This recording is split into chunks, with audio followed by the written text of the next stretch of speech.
When it comes to ethnicity and race, there can be so much discomfort. God's the originator of ethnicity. Black Voices was never like an idea someone had. This isn't a platform for Black people. This is a platform for Jesus. I want to be proud of who I am in a Jesus way. Yasmin, welcome to the show. Thank you. I was thinking this first question, you've got 3 kids. You went to an Ivy League school. Yes. You spent 3 months in Kenya last year. I mean, it's just a bit of an unusual life. Yeah, I guess you can say that. Yeah. And so I guess I was like, what drives you? Like the tours, the late nights, all the hard work. You're a very driven person, and it's unusual for somebody to have, maybe you went to the Ivy League and the world was your oyster, and then you chose such a sacrificial path that was kind of like, maybe the world would have looked at it and been like, hey, this isn't making a whole lot of sense. So what was the thing that kind of drove you or captured your attention? I think, well, one part of it is just how God wires you, but I think overall, you think of how God first saved you. And when I was first saved, I remember just getting hit with the revelation and the truth that Jesus saves people from hell and makes heaven accessible. And to my little, elementary school mind, that was just earth shattering. So I remember in the early days, just that simple encounter of Jesus, you're worth everything. And the simple thought of, if I could help lead one person to know Jesus, it would be worth my whole life. So early on, God kind of marked me in that way of like, wow, I just want to see people get saved. Like, going from hell to heaven is a huge deal, and shouldn't our whole lives be about that, So I, go to school, like you mentioned, I go to an Ivy League university, and I'm there, and, maybe I'll work for the government, maybe I'll work for the UN, but pretty much day one there, I'm realizing, oh my gosh, like the majority of this campus doesn't know Jesus. And Wow. for any good work I could do, any missional calling, that starts here. Like, Jesus, we need to see people meet you and encounter you here. So we started to see people get saved. And last thing I'll say, just to answer your question, is as I'm graduating, I get offered the dream job, even that's gospel centered, Okay. What is it? So it was to work with a missions group in a failed state in Africa in kind of war zone environment. And it was everything I studied, everything I did research on. It was just the perfect combination. And it was centered on Jesus. So it was just the perfect opportunity of God, this is my dream. Obviously you sent this to me. But I figure okay, well, I may as well ask God, can I take this job? And he said probably the clearest thing I've ever heard in prayer. And he says, I'm about to do a movement on the universities of America. Don't take this job to go to Africa. Stay in America and serve the movement that I'm about to release. And my gosh, 2 I have years, goosebumps. it's so wild. I didn't know what YWAM was, definitely didn't know what Circuit Riders was, but within a few months, I meet a pioneering YWAM Circuit Riders team on the Ivy Leagues, and it was just clear. So when you Those ask, were the Harrisburg guys. yeah, yep. No way. Yep, the early days of Fire and Fragrance. So when you ask, why do you work hard, the late nights, all of that, it's just when you see really the word of the Lord, okay, God has said this, God has made it clear, God's behind this, so I want to give everything, Okay, explain that moment that you had with God, because there's probably a lot of college students listening right now saying, oh, I'm trying to figure out what I want to do. I have a bunch of options in front of me. And I mean, that's a life-defining moment to have God speak to you so clearly. What did you do to have that encounter or to hear? How did you position yourself? I remember exactly where I was sitting. Okay. Yeah, it was definitely a life-marking moment, but it was also very, very simple. So I think that's also the thing is God meets us in such childlike faith of just, God, I have this decision. Let me just bow my head, ask you right now, and have childlike faith that you can make clear to me the path to go in this huge decision. Yeah. And so I was just sitting at the windowsill of my, senior year apartment, and he just spoke super clearly, and I wrote it down, and it was undeniable. And I, of course, you want to weigh things with counsel. So kind of, the ministry leader that worked on our campus, I pitched it to him, and he just was amazing. It was just like, if God's telling you that way, like, you'll never regret it to say no to this job opportunity. So yeah. I think it's just that simple faith that God can answer. Questions naturally arise when you study your Bible. Logos is a place where you can get those questions answered. Imagine being able to ask C.S. Lewis to explain his thoughts about salvation. With Logos and their new study assistant, you can use the power of AI to mine the depths of the Bible and the most trusted theologians all in one place. If you sign up right now, you get a free 60-day trial, and you can see how it impacts your Bible study. Go to logos.com/thesend and sign up now. I logged in and I asked Logos to help me understand how the disciples responded after Jesus gave them the Great Commission. And it gave me this really interesting summary with Bible verses and hyperlinks to books in the Logos library that I could dive into for more. If you're passionate about studying the Bible, and if you want to learn from history's greatest theologians and get your personal questions answered, then this is definitely for you. The Bible, it's an ancient book, and you want to know that you're reading it well. So get the historical context, search passages and themes, and satisfy that longing that you have to know the Bible more. 6 million people are using Logos, and it's time for you to try it too. Go to logos.com/thesend, and you'll get that 60-day trial for free. So you're just praying, you had this thought impression, but it's something resonated like, whoa, this is powerful. And then you kind of took that step of faith, let me talk to my leaders about it. And there was it resonated with them. Right. Yep. And then was the confirmation meeting those YWAMers that were all about using that same language, or kind of had that same? For sure. Yeah, that was for sure the confirmation. I stayed in New York City for a bit and continued in campus ministry, kind of the route that I was on more naturally. But as I was meeting that team within a few months, really what resonated with me was, oh, wow, this is what God was talking about. Yeah. Seeing healing, seeing the power of God break in, seeing people get saved as we'd work together. So it was clear that, okay, this is what God was saying. Yeah. Wow. Okay, then take us through the story then. So you have this guiding word that's kind of orienting your life.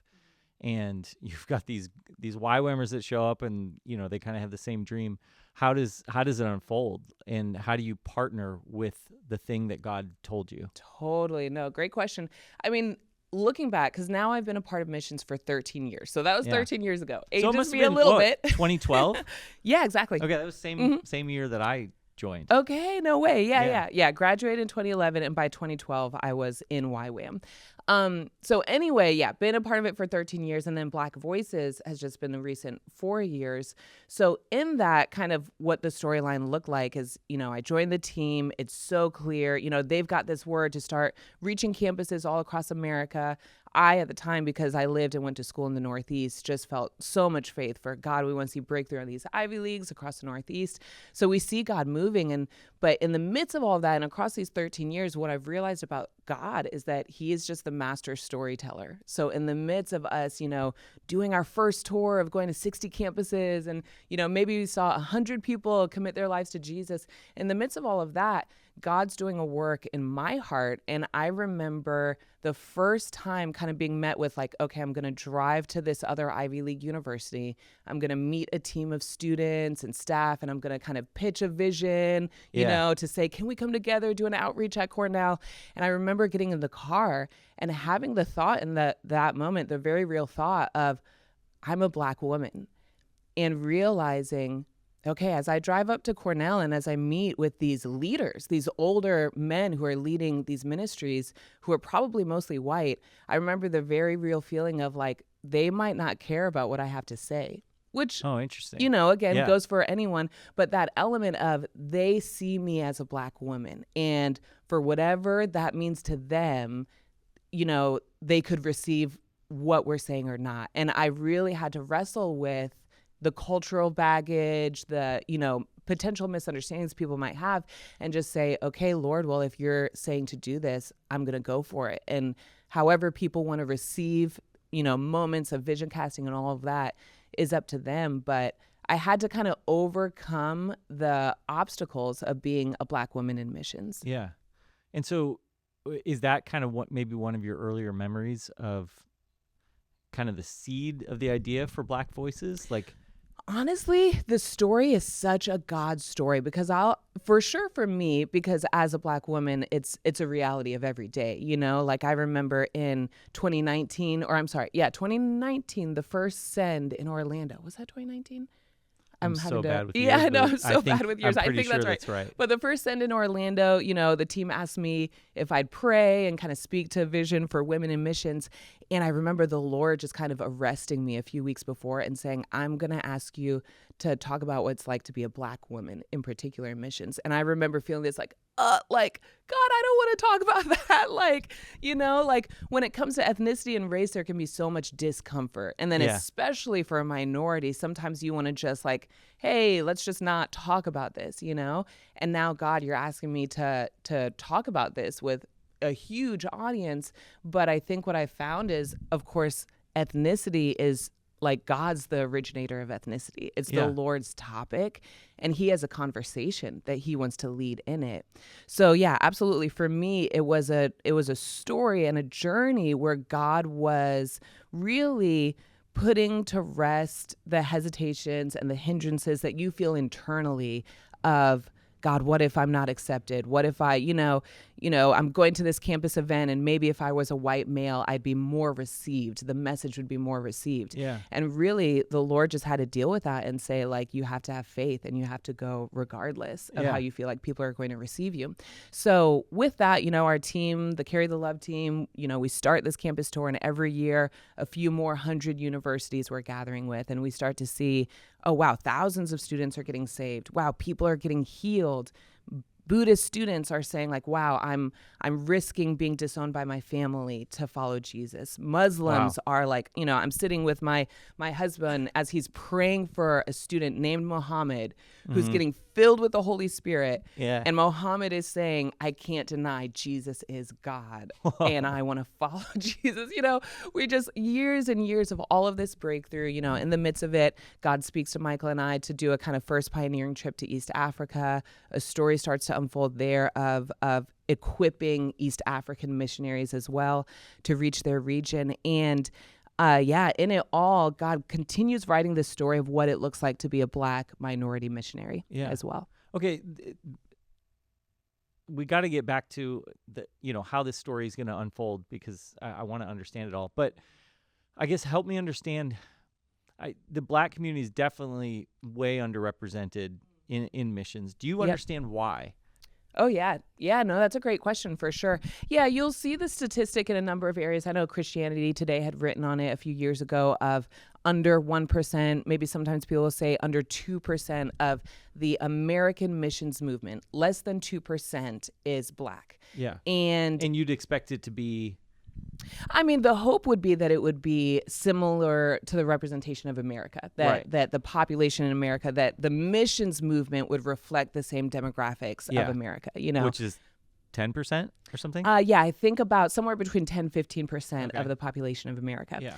But you hear like, okay, it's less than 2%. And even, speaking to some different leaders and speakers with YWAM who have traveled all across the world, I've heard from them like, wow, for them traveling across the world to different missions bases for 10 years, they've said, I could count on my hand, on one hand, how many Black American missionaries we see in other nations. So you see this underrepresentation for sure. And there's a number of reasons, for sure. I think for one, there's the whole world of the majority white church and missions movement and just building bridges of culture. There's actually a really interesting historical reason. In the mid to late 1800s, probably more late 1800s or early 1900s, there was actually a vibrant Black church missions movement. Really? So Black churches in America sending missionaries to Africa to bring the gospel, to preach Jesus in Africa.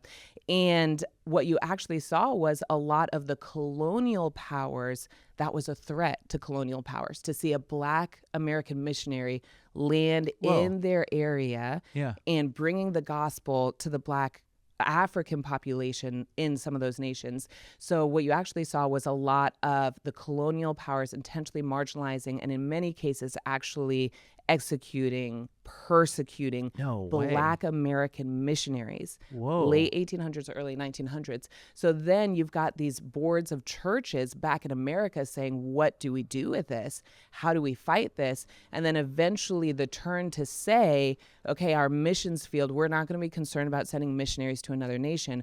Our missions field is our community, is our neighborhood, and so forth. Yeah. And you've maybe heard that amongst Black communities. So there is actually a pretty clear historical link to that as well. And what you kind of saw, you even saw this like less and less writing, less and less history about a Black missions movement. It was almost like wiped away from the consciousness of a generation of the history of Black missions. But to that point, it's actually so interesting. You know, for years, as people would ask, okay, who is the first American missionary? Who's the first American who went from American soil to another nation to preach the gospel? Many people would say Adoniram Judson. And he's amazing. He went to Burma, present-day Myanmar. But then in recent years, it was discovered that, oh, wow, this wasn't talked about.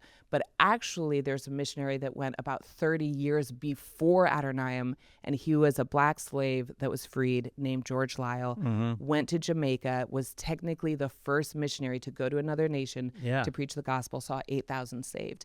So anyway, there's a rich missions history amongst the Black population, but a number of obstacles. Of course, one of them, in light of that, you could see how the Black community wouldn't value maybe as much financially sending and supporting missionaries abroad. Of course, you know, finances is a huge part of it as well. So yeah, those would be some of the reasons that I've seen. And so then Black Voices movement, was that kind of, you're wrestling through like kind of the how did reality it that start? you're seeing, and then you've got this dream in your heart of what, you know, I guess what, maybe walk through the story of how did it evolve, and was it an answer to this? Absolutely. Or, No, great question. I mean, I'm convinced, I've got to say this, Black Voices was never like an idea someone had. It was really a storyline of what God was doing amongst our community with circuit riders. So starting kind of in, you know, that would have been 2019 as well. So starting in 2019, we do a summer, you know, missions training camp, and it is majority minority, and it's on the East Coast. It's in Boston, and more than any missions training that Circuit Riders has done, it's mostly Black and minority. And so we're kind of looking back, but a part of the reason for that was 2 years prior, part of our team had started doing an HBCU specific tour. So of course the HBCUs are historically Black campuses. Today, there's between 80 to 100 historically Black campuses. So campuses that at the time, you know, Black individuals could not go to higher education institutions in America. So these HBCUs were started in the 1800s, in the 1900s, to give a space for Black people to learn and to excel. And so those HBCUs, you know, fast forward, our team is going to universities, and we realize, hey, you know, what's God doing on HBCUs? Let's go, let's engage. So our friend John Howard started that tour probably around, you know, 2017 or so, going to HBCUs, seeing students just on fire for Jesus, and then they'd come to some of these summer camps. So we have one in particular, 2019, and I remember this marking moment of one of the students from one of the HBCUs, as we're talking about unreached people groups, and we're talking about the Great Commission, and even just, you know, saying what the Great Commission is. He's like in travail on the ground saying, I didn't realize that there were people who had never heard of Jesus before. I didn't realize that there were unreached people groups. What, the Great Commission? Like, so much of this he's hearing for the first time, and tears in his eyes, growing up in church, growing up in a Black church, saying, why didn't I know this? Now, that could be any student for sure. That doesn't have to be a Black individual. But as we keep, you know, talking with students and engaging with people from different states, we're finding this, that there is a little bit of a gap of knowing about the missions movement and feeling like this is an option for my life to preach the gospel unto salvation, to go to other people groups. There is a little bit of a gap between the Black church, Black community, and the missions movement there. Yeah. And like we said, it's reflected with the 2%. So anyway, we're seeing that, and our hearts are gripped for it. By that time, within a year later, you've got 2020, the racial shakings. Here in Circuit Riders, which I'm sure a lot of churches can relate to this, it was really the challenge to say, as a community with individuals from all across America who see what's happening from very different vantage points, how do we press in and be a loving community for each other?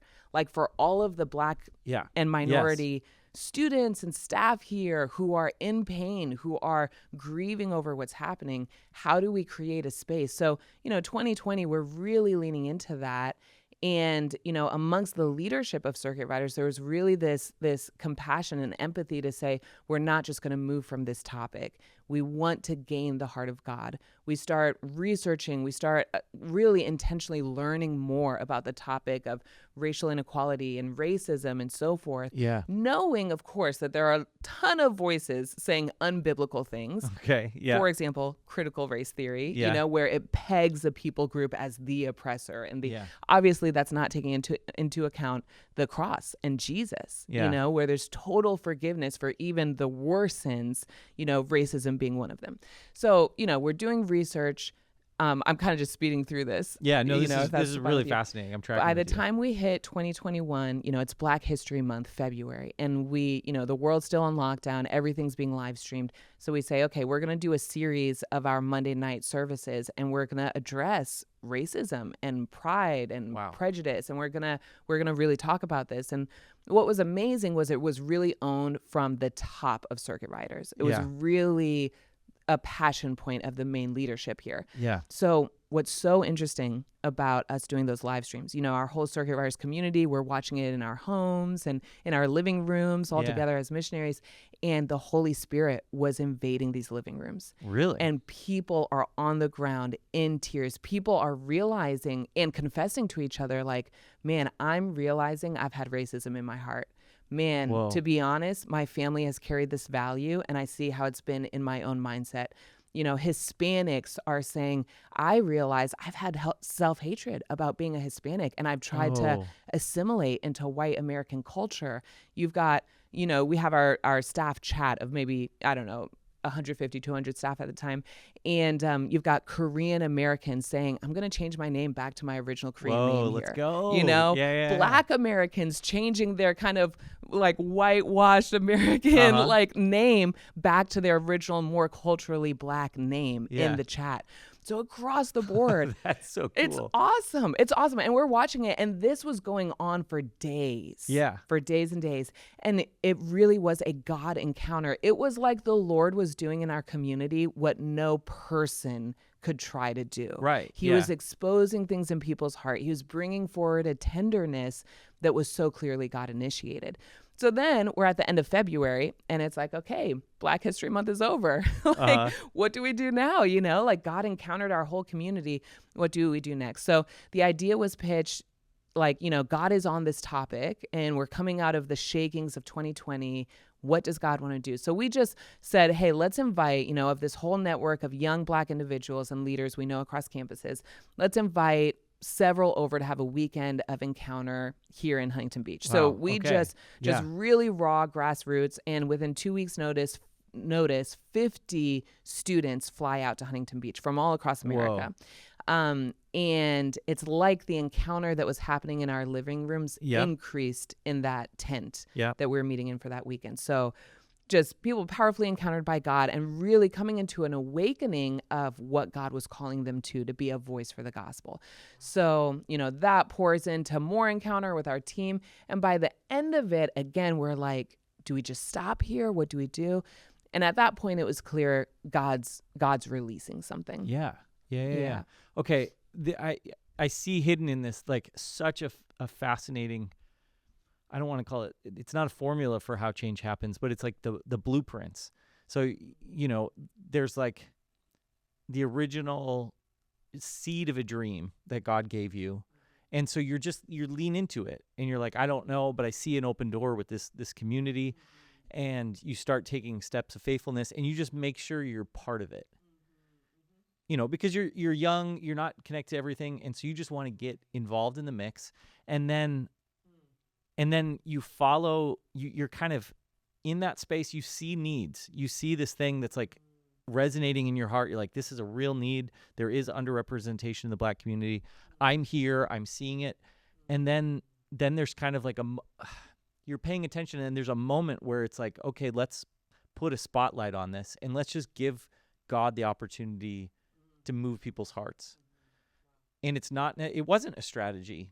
It was kind of like, let's just create space and let's do our best. You did the research. You kind of set yourself up as much as you can. But then all of a sudden God landed on it. And now you've got like 50 people from all over the country kind of resonating. And I think that is a really interesting blueprint that anyone kind of, if they want to get involved in, I see an issue, I want to change, I want to be involved in the change, that is like that original seed. You get around a group of people that is kind of doing something about it, and then all of a sudden you're waiting for that moment when it's like there's a highlight, it's highlighted, and then you give God space, and you're like, what do you want to do? And then if he falls on it, he's faithful to that promise. I agree. I always say with Black Voices, like, it was never anyone's good idea. We weren't like whiteboarding strategy to try to figure something out. It wasn't someone's big idea. And I also always tell our team, I just say, like, God's leading this.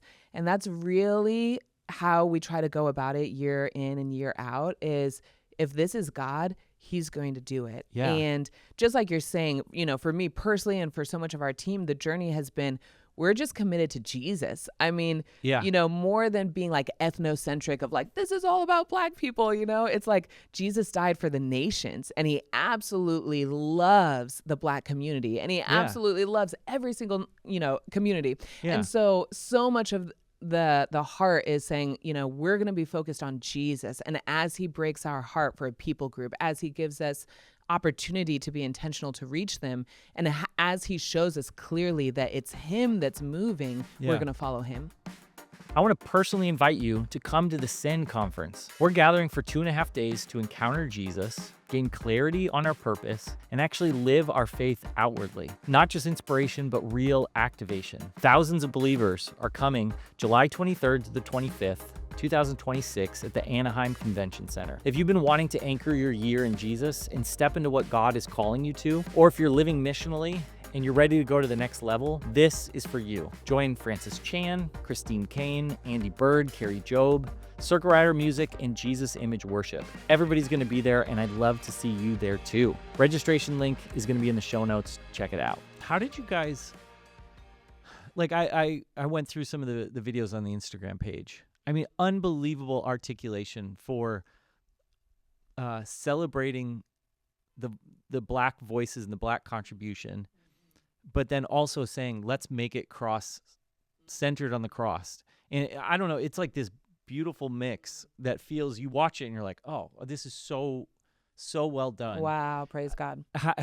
What was the process of navigating that? Because there were so many voices, there was input from, things that were more, critical race theory and things like that. How did you guys navigate that? I'm sure it was tricky. Right. But you found such like solid ground. How did you do it? Great question. I mean, that I think also is so much of the gift of community, of Bible-based community, because you have this balance and check all together. So really for us, we knew, all of us know that no one's interested in just political talking points. And we're here, the world is so loud on this topic. So even, after that 50-person tent moment, we say, okay, we're going to call this Black Voices. We're going to do another weekend gathering. 300 people fly out. No special name preacher, no special worship artist. There was no precedence for who we were. And to fly out here to Orange County for Black Voices. Right. But this is what resonated in people's hearts is, wow, there's an opportunity to gather as young Black leaders and make it about Jesus.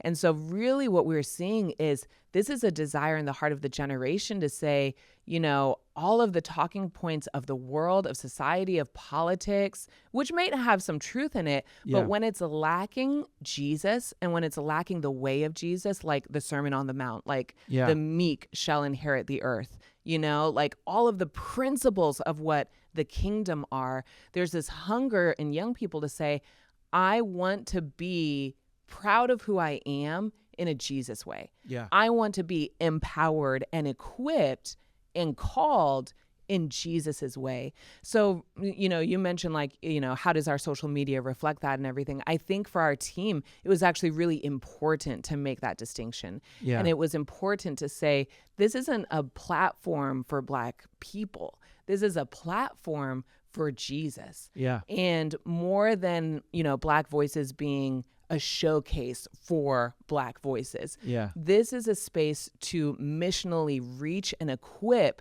the next generation of Black voices to lift up the name of Jesus. That's so far. So I think for us, it was important to make that distinction. Yeah.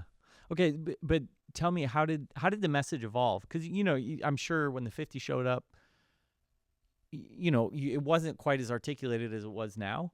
And so, what is that project? Because I'm just thinking of, okay, there's movements in people that are watching right now. There's something in them. They're like, I know I'm supposed to be part of this God movement, but it's not articulated yet. And so you said community was an important part of it, but how did you wrestle through like the language? Was it around like, okay, what are we preaching tonight? What's the right way to say this? Was it around the social media things? Like, how did you find your voice? How did you find the message? Great question. Really, at every stage, God saves you. At every stage, totally. I mean, God's either real or he's not, And just to be totally honest in it, being in the ministry and missions world for 13 years, it's easy to turn to autopilot. It's easy to think that you're smart enough to say something helpful to someone. Mm-hmm. But so I'm, I'll get into what I want to say here, but really to answer your question, at every single stage, we needed God to show up. Yeah. Because we wanted to be a voice that was different from what the world was saying. And so it had to be informed by the Lord. So even in that very first tent gathering, I mean, we were praying and asking the Lord, God, what do you want us to say? And several of us had a similar encounter about a burning bush.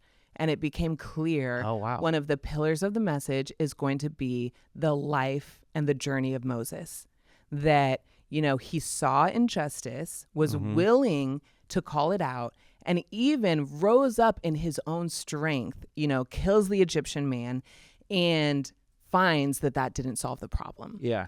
And so in this, God's revealing to us center first, at least in this first season, on Moses. Then you've got the burning bush encounter. God reveals, hey, for as much as you care about the oppression that's happening, God's saying, I care even more. I hear the cry of my people. And God's saying, I have solution that's even greater than your solution, Moses. Will you lay down your ways to bring solution and surrender to my leadership, God's, which is the same thing that God says to Joshua in Joshua 5 when he asks, are you on our side or the enemies? And the angel of the Lord says, neither, like you're on my side, So all throughout, God is making really clear to us pillars of the message that is going to cut through and speak to the generation. So, in each season, we're leaning into that. And I'll actually say we've now developed a whole Black Voices manual. We have several manuals and circuit riders. And the unique thing is it's really not written as a book. It's not written as like, here's, chapter by chapter to intellectually, understand this. It's really written as a manual for leaders to say, if God's calling me to step into something, if God's calling me to make a difference on this earth, how do I step into that calling? So it's really shaped for training and really a practical lifestyle. So all of that to say, at every single stage, we've pressed in and really presented that question to God of, God, what's the message, and make it clear to us. Yeah.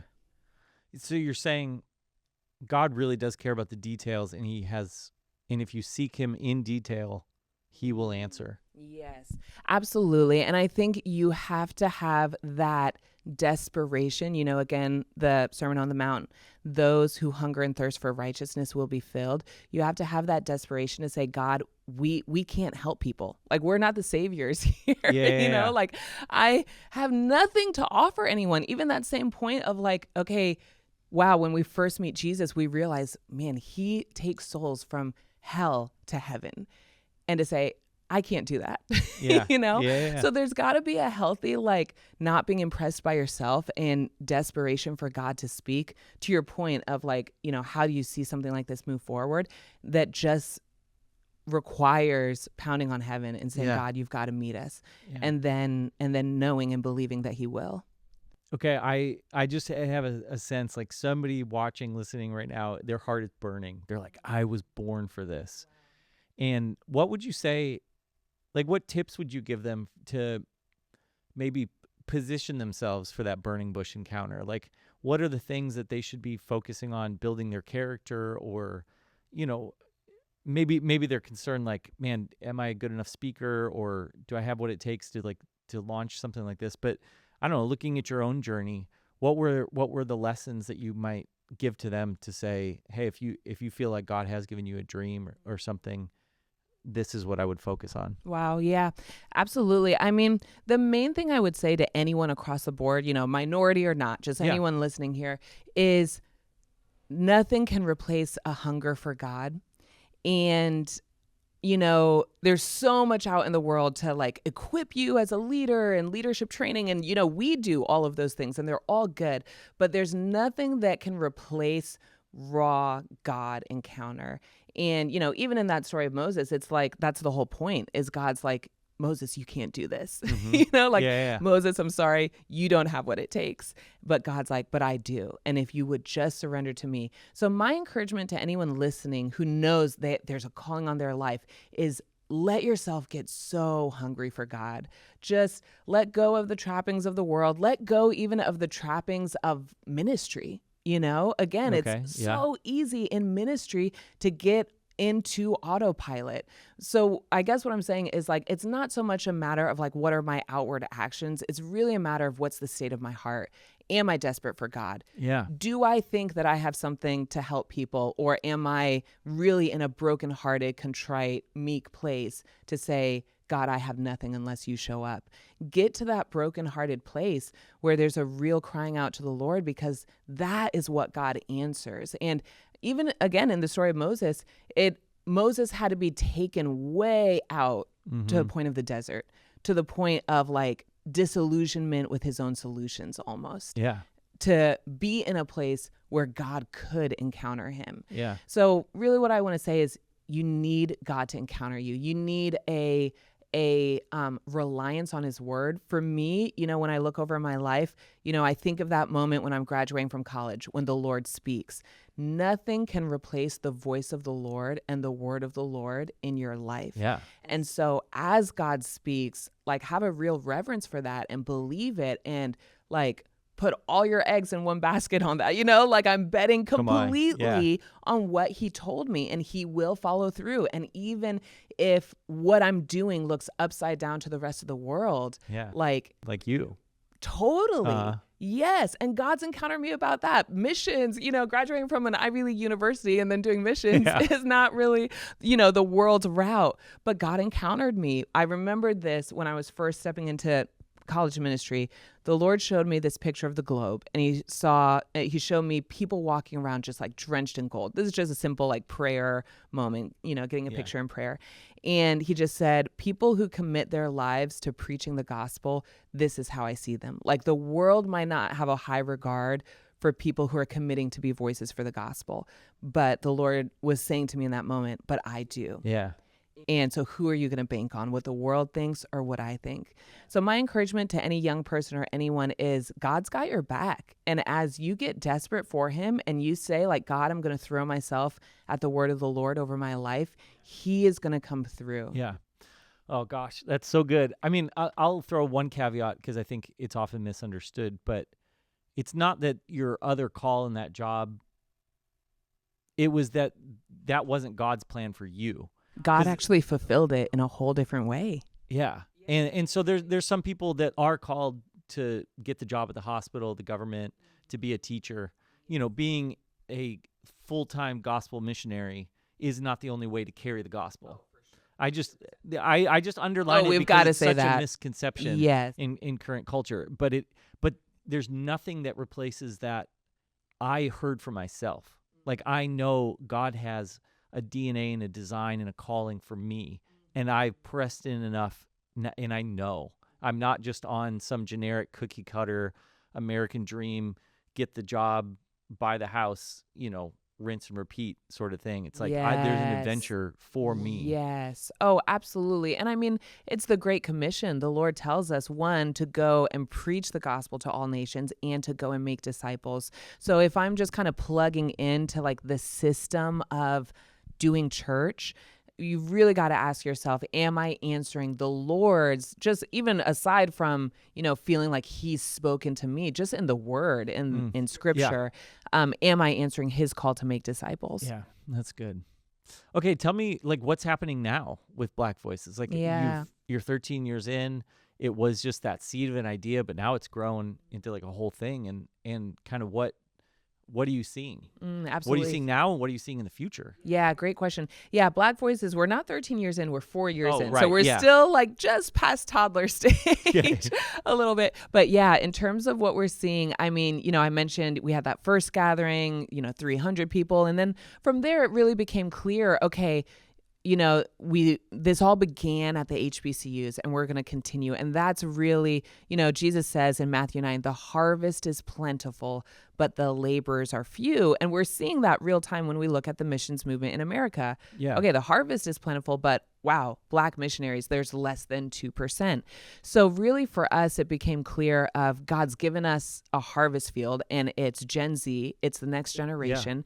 Yeah. And really then our mission, more than being, a showcase for worship leaders or preachers, and, God uses communicators, uses messengers for sure. But really the goal is, God, help us reach the harvest. Yeah. And so we've really focused on the HBCUs, or majority Black populations in cities, in, the term PWI, predominantly white institutions. So universities that might not be an HBCU, but we're still reaching the Black community there. And so, this year, for example, doing a tour, an evangelistic tour to HBCUs and majority Black populations, we just reached over half of the current HBCUs. So we just reached about 44 HBCUs in 8 weeks, way more than we actually had in years prior. Saw thousands of Black students gathering around the gospel, over 200 giving their lives to Jesus for the first time, another 200 saying, man, I used to walk with Jesus, but now I'm recommitting my life to him again. So what we're seeing is this resonating in the heart of people. One, I want Jesus, but two, you're saying I can be a voice for Jesus. So many young people on the HBCU campuses come to our teams and say, I didn't realize that I could lead someone else to Jesus. When we go to the campuses, we'll do an initial worship night, message. But then the second day, because we're all about, we've got to move from a moment of inspiration to actual life action. And so we'll have the second day where we'll do evangelism on campus with students. Just, hey, let's practice communicating the gospel. Yeah. And so you've got these HBCU students going out, starting conversations on campus. One campus, in one conversation, 6 Black men at that HBCU, in a simple conversation with another guy, all give their life to Jesus in a moment. Come on. And you've got these students saying to us, I honestly didn't realize that I could be a voice for Jesus, that I could lead someone else to Jesus. And I know in our world, we're so used to that. Like, of course you can. But for a lot of people, that's actually so paradigm shifting to say, wait, I can communicate who Jesus is. I can tell someone who doesn't know about him what he did, and I can give the invitation to be saved. Yeah. And for a lot of people, that is completely reorienting their life to say, whether or not I'm doing full-time missions, wow, my life can be given to be a voice for people to meet Jesus. Yeah. So we're seeing that across the board. We're going, to HBCU campuses, and then we'll do kind of these regional rallies in the midst of it. I'll share this as well, just with that question is, when we talk about the Black community, of course, so much of this is contextualized for America right now. Yeah. We're talking about HBCUs, for example. So much of that is a part of American history and context. But we're also talking about the Black diaspora for sure. And we're talking about the Black population. And I believe what the Lord wants to redeem in the voice of the Black population when it comes to the gospel. And so what we've actually seen is our team, our little team here in Huntington Beach that does outreaches in other nations, God's really breathed on this community that we work with in East Africa as well. Yeah. And so just this time last year, we had a missions training school, 6 months with 90 Kenyans in the middle of Nairobi. Yeah. And it was So just a cool. dream. I was like, how did I end up here? And honestly, so much fulfillment of what God's always initially put in my heart. So we're there seeing 90 Gen Z Kenyans getting trained as gospel preachers and communicators. Right now, as we speak, some of those are leading gospel crusades in Malawi, in Burundi, in Rwanda. It's absolutely amazing. But the really cool thing as we did that 6-month training was the team that we brought from America to kind of staff that training was majority Black American. Oh, let's go. So of a 20-person team, 13 of them were Black No American. way. Okay. And it would be amazing, from Europe and from other nations, now, actually Black American, which that is, even for us, the shift that we want to see is more Black Americans stepping into missions and stepping into being a voice for the gospel and missions. So anyway, it was absolutely incredible. So, right now, for example, we've got a Congolese American young lady. So Gen Z, grew up in Arizona. So fully grew up American, but her family, she's first generation American. So her family is all from the Congo. She's with us in Kenya, empowering these Kenyan leaders, with us in Burundi, leading a music track, helping Burundian young people write worship songs and bring them to their churches. At this moment, as we speak, she's in Malawi and has just seen thousands come to faith at a Congolese refugee camp in Malawi. No way. I mean, the levels where you're just like, this is only God. Unreal. Yeah. Another, for example, one of our friends that we met in the Bronx years and years ago, 2 sisters together who, again, first generation, grew up in the Bronx, and they are Rwandan Russian. Okay. Rwandan Russian, grew up in the makes- Bronx, on fire for Jesus, some of the most fiery evangelists you'll ever meet. Yeah. They're leading outreach right now with a team of Kenyans in Rwanda, Oh, no way. empowering Rwandan Gen Z Yeah. to reach Kigali. That It is cool. so empowering. This is the last thing I'll say on this. No, You can keep tell I'm going. excited. Keep going. But this is what we're finding. And that whole mix is, I'll give this simple story. We had one of our training camps was online when the whole world was shut down with COVID. And since it was online, our whole African network was able to join for an online training. Yeah. This was a couple years ago. And one of my friends was leading a breakout on missions and leadership in missions. And she is Jamaican Ghanaian. So she's Black, leading this Zoom. And when you start a Zoom and all the different faces and screens pop up. So she opens and everyone comes in the room, and half the room is Kenyan because they're able to join. Yeah. One of the Kenyan girls gasps when she sees Steph's face, and tears are in her eyes. And she says, I didn't realize that there were Black people leading in missions. Come on. And she said, where I'm from, we're usually the object of the outreach, not the leaders in it. And that just so points to what we're seeing God do. It's a new day. Totally. Absolutely. Quick word to pastors and church leaders. If your heart is to see people activated in their missional calling, we would love for you to be part of our next Activated Church gathering. This is a space for pastors who want to learn from other pastors and leaders how they are effectively activating their people to mission. We know that this will be a time that'll strengthen you and inspire you. And if that resonates, fill out the interest form below. We would love to connect and explore what partnership could look like. Yeah, that was Lauren Cunningham, the founder of YWAM. His original vision was that there were people from everywhere going to everywhere. Yes. And Wow. It feels like we were able to step into that in ways that we've never seen before as kind of like Wow. I don't know. Gen Z's like that first generation that's like totally, it's like a global thing rather than maybe more localized. And I think that's absolutely 100%. affecting what the missions movement looks like. Wow. Praise God for Lauren Cunningham, by the Yeah, way. honestly. Yes. Okay, what would you say? So if we are going to be seeing more of the Black community say, I want to go to the nations, I want to be a part of the missions movement, what would you say? What is there advice that you could give missions training bases Absolutely. to say, hey, we want to be a place where the Black community comes and feels championed? Yes. What could we do? What could those places do to be that champion and partner in this movement? No, that's amazing. I mean, first, I would just say to be encouraged that God cares about this way more than we do. And he, I think, is going to be so faithful. And it's directly linked to the harvest.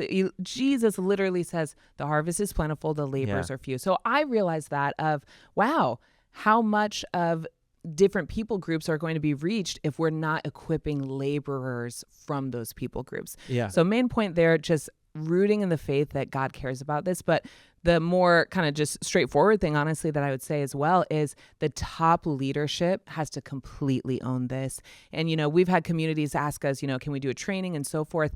And, it's not some ultimatum thing, but I think it's just the reality of how you see a culture established in a community is it cannot be the value system of a niche part of the community. It can't be like, okay, these 10 people here, they really care about a diverse missions movement and they're going to lead the way and we'll follow them. Like, yes, that's amazing, but it has to be clearly seen as a value from the very top leadership. So for us, for example, really the founders of Circuit Riders made it so clear to our whole community from the beginning to say, this is our value and we're going to fight for it. And to this day, they continue to make it clear, hey, one, racism is real. I mean, that's one of the elephants in the room. Like, do we think that racism is still on the earth or not? And are we willing to stand against it and call it out? And I'll say, is it possible that racism could creep into some of your community sometimes? And, not that you have to like take a sledgehammer and be super intense, but you do have to at least make a standard of, hey, you can't be prejudiced against other people, or you can't treat people differently, or make remarks or use language that is clearly hurtful. So I would say for all of those reasons, it has to be clear that it is the top leadership's value, because that's how the culture of the whole organization will go. And minorities will feel that coming in of, oh, great, there's a department of 10 staff over here that care about this. That's awesome. Versus, wow, this organization, this sending team really carries this in their heart. And so some of the steps I would say to do that, I mean, for us, we had to learn, from the very beginning. And we always say too, even talking about the Black community is not a monolith. There's so much diversity. So there's so much space to learn, no matter where we are. We have to always be pressing in to learn more, to ask more. So I'd say position yourself as a learner, and kind of have a plan there. Have ownership from the very top of the leadership, and that's clear, and that it's consistently clear. For sure, you've got to have some element of training. Now, I love this because that's a hot topic issue as we talk about, the world is doing DEI trainings everywhere, right? Which, okay, is that bad? Is that not? I'm sure everyone has an opinion on it. But here's the thing is, again, like I said, ethnicity is God's topic. Yeah. He's the originator. Like, he's not surprised, like, oh my gosh, there are people of different colors, right. Like on this mission space or in this community. He's not surprised. As a matter of fact, he created those people groups. As a matter of fact, it says in Revelation 7 that all of those people, tribes, nations, tongues will be before his throne. Yeah.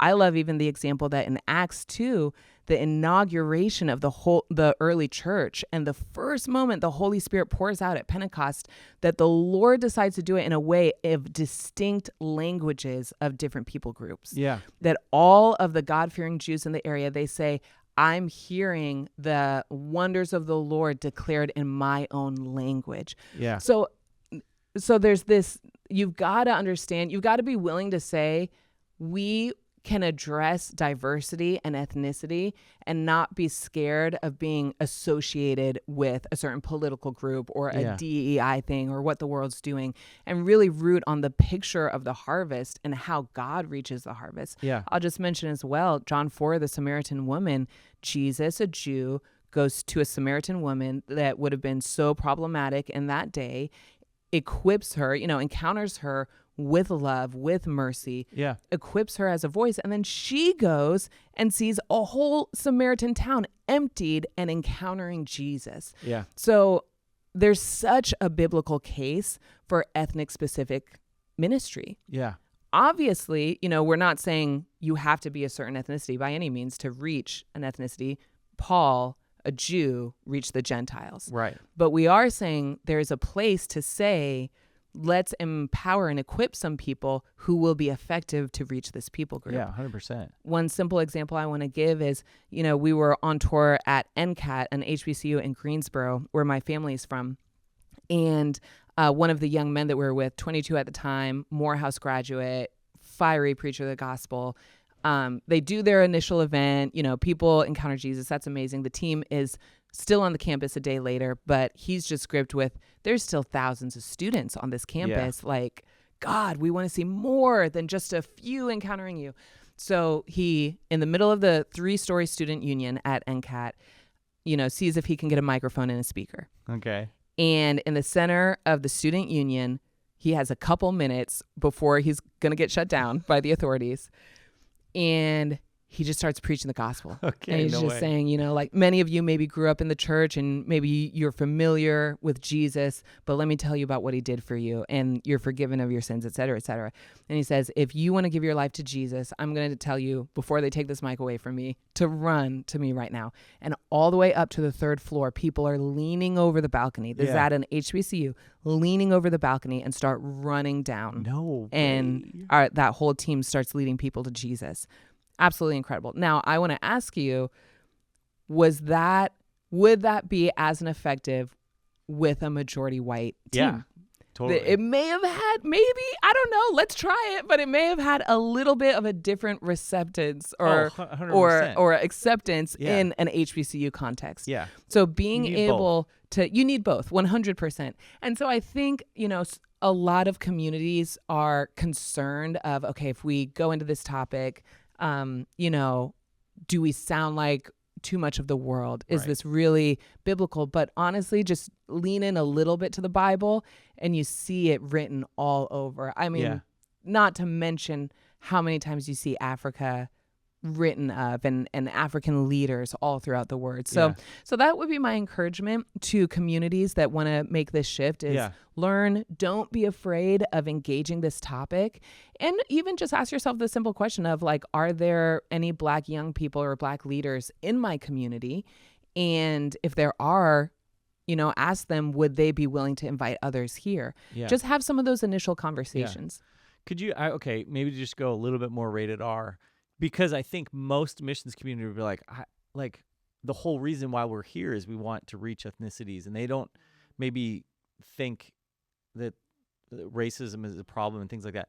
So just like specifically in CR, what were the things that you guys had to address or tackle so that there was a real culture of celebration and championing? And where were the sticky points where it's like, hey, you guys aren't understanding like our experience and what we're really wrestling with? Mm-hmm, absolutely. Yeah, for sure. I mean, again, the elephant in the room is some of this is going to be hard to understand. I mean, here's the thing. We're just talking reaching people groups, period. So I think even aside from the question of like, is racism real and do I believe that or not? I just think there's just a case to be said to intentionally equip people groups to reach their culture. Yeah. I think that standalone, there's a case for that. If you're trying to reach a nation in the Middle East, you're going to lean into how do you reach those people and who's already doing it well and how can we send people? So, and that the people who are going to be able to reach the locals they're the best are probably their own people there. So that there's that case on its own, which to me already legitimizes an ethnic specific ministry like Black Voices. Yeah. So 100%. I'll say Then there is the other element because of the culture of the day where it is just such a hot topic of like, okay, racism, and do we think that it's real and so forth. And I mean, here in circuit riders and in Orange County, we've had circuit riders here before, walking down the sidewalk and a truck drive by, roll down the window and yell the N-word at them. Mm-hmm. And I mean, that's happened to me on the subways of New York City. Yeah. So for anyone who is not willing to address that racism is real, I mean, my encouragement would be to just do a little bit more learning, a little bit more learning of history, but also of just the reality today. So I would say that, and I would say that when you're a minority, and especially in this time right now in America, the Black community, and it feels like that's not willing to be acknowledged from the front, there is a level of like, I don't know how seen I am here. Yeah.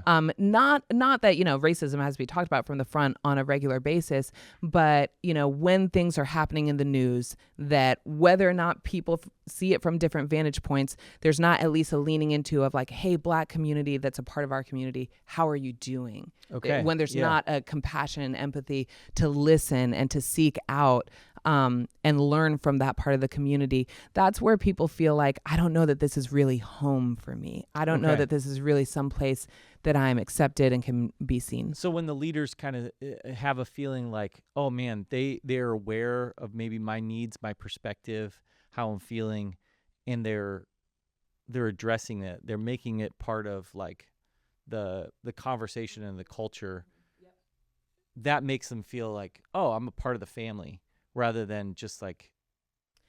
I think that is an element that's helpful. Again, we're centered on Jesus more than we are centered on like trying to fight racism, but we're willing to call out a sin for what it is. And a part of why I'd say that is because individuals coming into the ministry might have elements of prejudiced thinking, and, in an outreach team or in a, peer working environment, there could be some uncomfortable things that are said and done because, wow, these two individuals are from very different places and see things very differently. So there's got to be an element. You just have to know that it's in a diverse environment, it's not natural for everyone to just gel completely. Oh, and 100%. And all the more with racial shakings happening in our day and age, that a lot of the tension there is heightened. So there's got to be a level of intentionality to say, hey, we may all come from a different place, but let's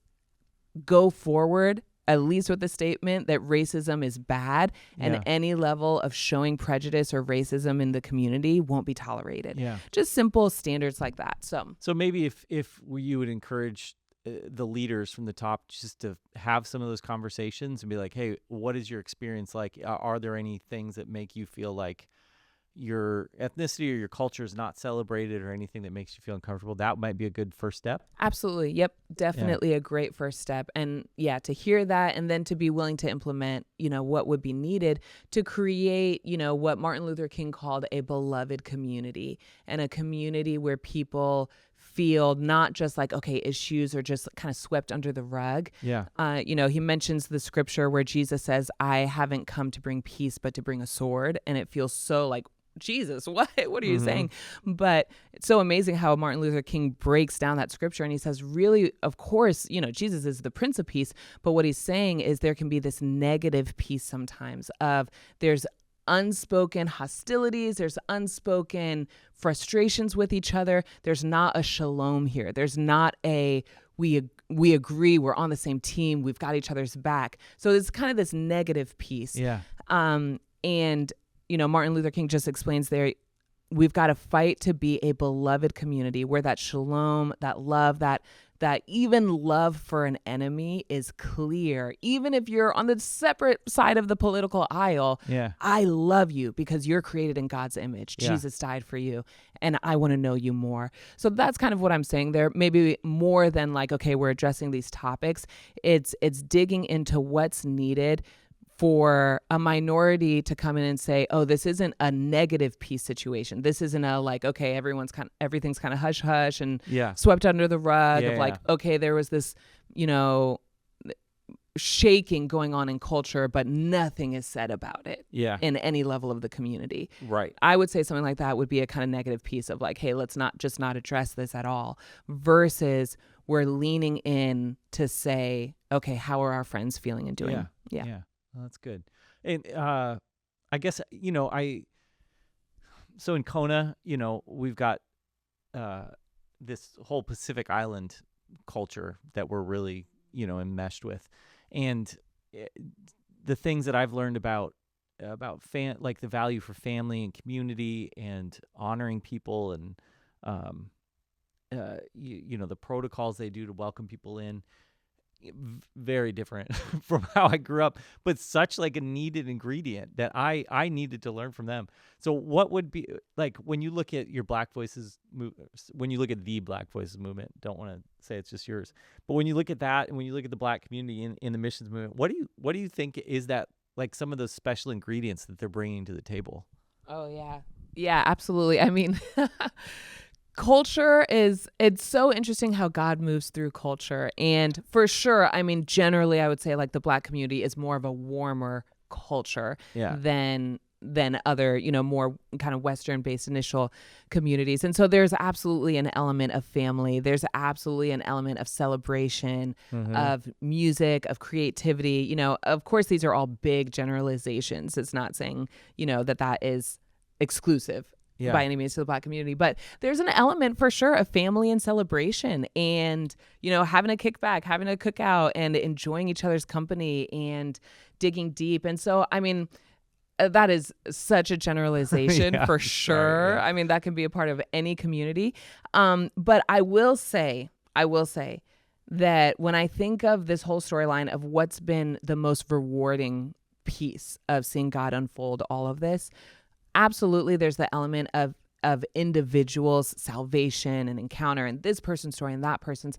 But I will actually say probably one of the most rewarding things is seeing the community element of people loving each other. I mean, I know it's so simple to say that, but one of the most rewarding things is being here and seeing a Black community bond and celebrate over we're seen, we're celebrated, we're encouraged, and that gets us so hype. Yeah. And the fact that we have white leaders who have got our back and are cheering us on, like, let's do this all together. Yeah. Like seeing this community element and then seeing a whole diverse community all together leaning in and celebrating the Asians, celebrating the Arab community that's here in Circuit Riders. Like absolutely incredible to see God move on that level. So I would say that, and it is an element of knowing that each kind of pocket does have their kind of cultural strength, their cultural gifting, and giving that space. In Kansas City, when I went to that Black Voices night and the music, I mean, I still have never heard music that made me feel the way that it awakens something in you. You're like, I need this in my heart. Like there is an intensity and I mean, some of those were like war-like songs. It's so true. Then I'm like, gosh. I haven't heard anything like this in the Kona prayer room. And so you absolutely need all those ingredients. And unless you have that culture of celebration for all the different types of culture, you miss out. Yeah. Yes. Yep. Absolutely. Yeah. Okay. Okay. So you talked a little bit about the reward, one of your favorite things, but I'm thinking of the people that are kind of in the valley of decision and they're like, man, I do see, the job, the white picket fence in front of me, but then I feel like Jesus is kind of pulling me and saying, hey, come on this adventure, but it looks scary. It looks like sacrifice. And so having kind of turned your back on maybe some of those opportunities, what would you say? Like, is it worth it? Should they do it? Man. Oh, I mean, I just think you've got to look at your life in light of eternity. And there's got to be a healthy element when you think of your own life of knowing and keeping before you of like, one day I'm going to stand before Jesus. Yeah. And And what am I hoping for that day? And I just know, at least for me, and even this is just God's grace. This is nothing of my own merit. But like when I first met Jesus, it was just a fact of, God, I want to see souls saved. Like that's what I want, you know? So, I mean, every person, you've got to decide for yourself, what do you want? Yeah. But I would say the Bible makes it clear that we would be soul winners, that Jesus himself, he says, the Son of Man came to seek and save the lost. So I just think I would say, if you're a believer and your life isn't geared in some way to seeking and saving the lost, how much of a follower of Jesus Christ are you? Wow. When he himself said that about himself. Wow. And, I'm not trying to say that in a guilt-ridden or condemnation way, but an invitation that maybe there's more to your Christianity and faith that might be missing, And I really don't say that in a way of looking down on anyone or any decisions, but again, as an invitation. So for me, it was the grace of God to have that conviction early in my life that I want to be standing before Jesus and be able to look over my shoulder and him say, like, some of those people are here because of your obedience. Come on. That's cool. And I made the decision early on that was, obedience, love for Jesus, and commitment to the harvest were the most important things. Yeah. So what I would say to someone in that valley of decision is, what do you want it to look like on that day? You know, and do you want to have lived for the American dream and for security? For sure, there's a place of wisdom, for sure. Yeah. And we've seen people forsake wisdom in the name of missions. That's not what we're saying. But to really lean in and give it your all. You only have one life. And I want to see souls saved, and I want to see people meet him. I want to see people come into a realization of what they've done for him, or what he's done for them, in the same way that I've had the privilege of encountering. As you look into the future, like, what's in your heart? What has God spoken to you about where this is going? What's the dream? As you have kids, you dream about their future, Yeah.